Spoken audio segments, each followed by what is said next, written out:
बड़े बड़े अमलात्मा विमलात्मा महात्मा कथा श्रवण करने को पधारे।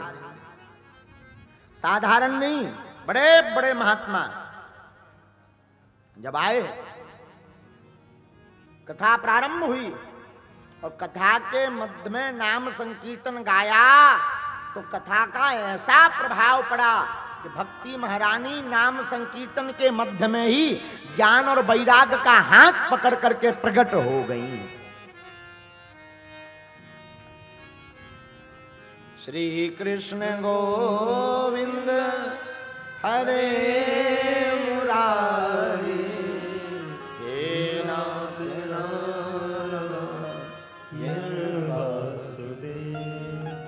बड़े भाव के साथ नाम संकीर्तन हुआ। भक्ति महारानी आकर के विराजमान भई।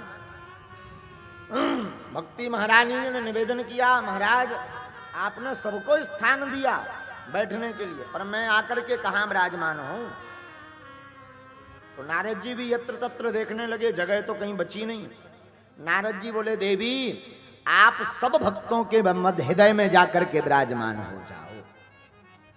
कथा सुनने का एक फायदा तो यह है कि भक्ति मिलती है, दूसरा फायदा यह है कि आनंद मिलता है, और तीसरा फायदा यह है कि कथा सुनने से ठाकुर जी की प्राप्ति होती है।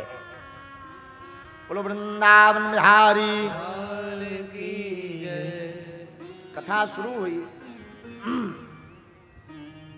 भागवत कथा के प्रभाव को देखकर नारद जी गदगद हो गए। अरे महाराज धन्य है आपकी कथा, जिन ज्ञान वैराग्य को जगाने के लिए हमने बड़े बड़े मंत्र लगाए, चूरन चटनी लगाई, पर जगे नहीं। पर धन्य है भागवत की कथा। आपने श्लोक क्या गुनगुनाना शुरू किया, ज्ञान वैराग्य ताता थैया करके नाच गए। महाराज ये भागवत की कथा आकर करती क्या क्या है, जरा ये और बताओ, किस किस को तारती है। सनत कुमार बोले, भैया ये श्रीमद् भागवत की कथा सबका तरन तारण करती है।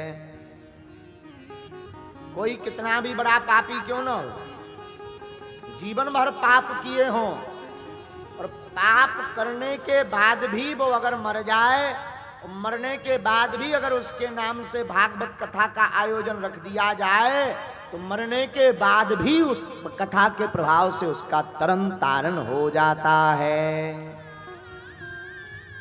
नारद जी हाथ जोड़कर बोले, महाराज आज तक किसी का तरन तारण हुआ कि नहीं, या केवल बातें बता रहे हो?